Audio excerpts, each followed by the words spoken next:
be for that job if I get it? There's my favourite girl. Favourite boy. Bet you get it. Yeah, right. You married a failure. You are not a failure. When I wrote it, I thought it was a comedy.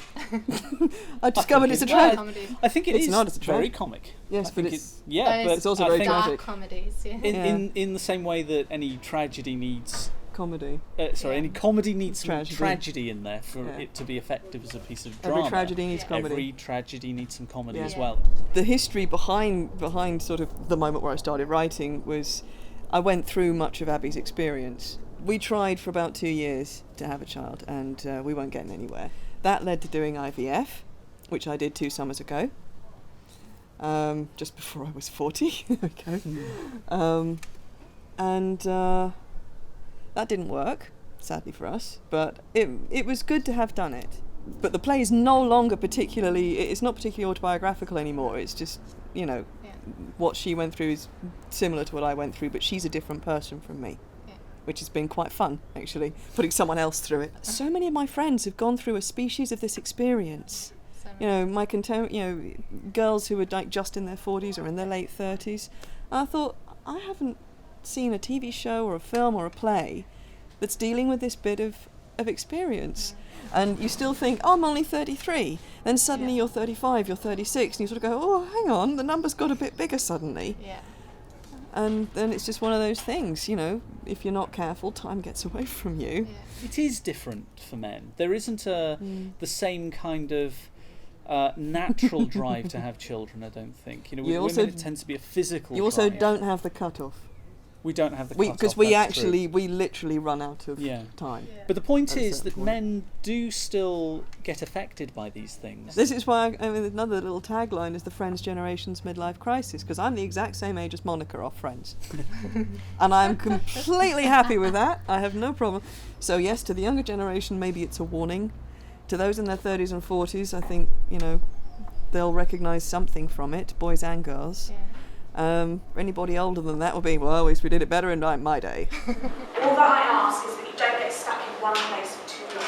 Okay. And if you do that, or if you start, I think you're doing that, I might come and hit you round the back of the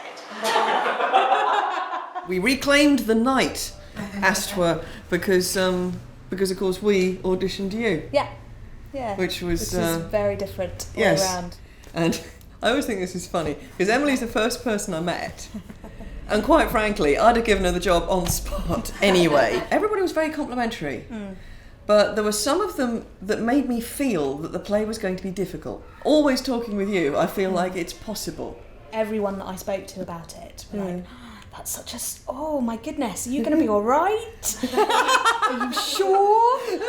Because it's such an unusual way round to do it. The thing that I really love now is that I've done everything. Yeah. Exactly. Not to any great skill or any great success. But you know how it works. But I know how it works, so I know what feels difficult, I know what feels impossible, but I also, have gone through some of those things, and that's both on the acting side but also on the technical stuff as well.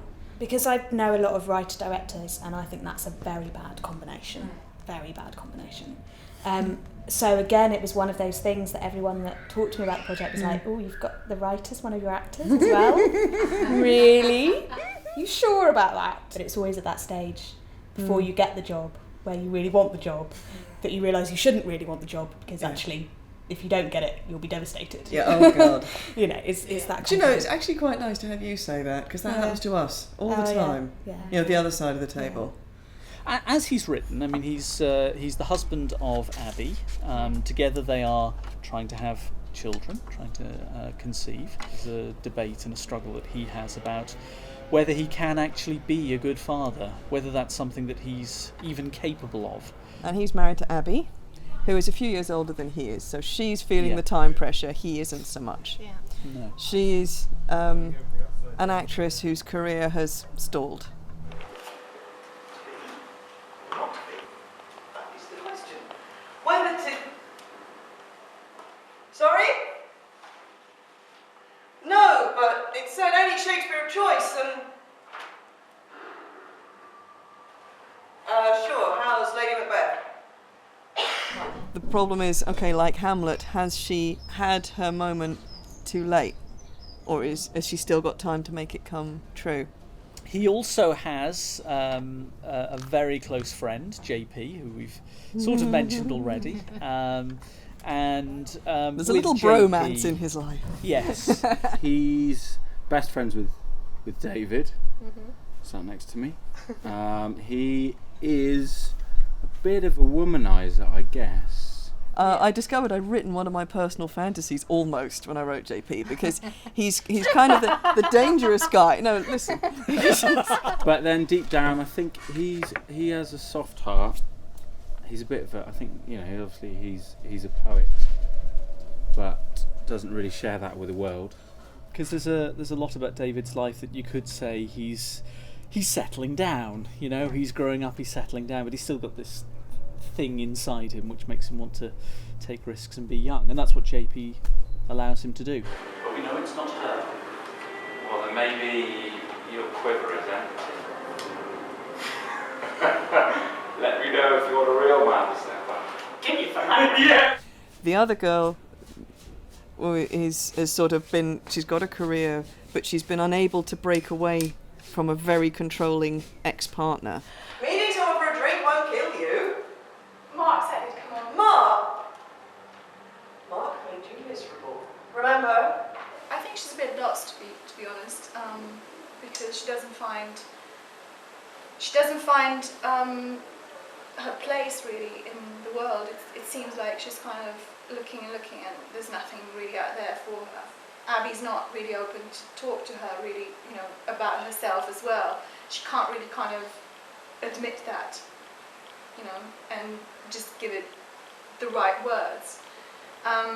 So I think she's kind of struggling with all these thoughts in her head and all these new feelings, but at the same time she can't really express them to her best friend.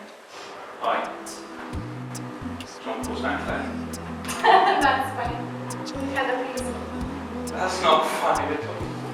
No, you don't sound a bit French. I'm not mad at you, just interestingly cosmopolitan. You captured all my demons. I got lost inside your spell.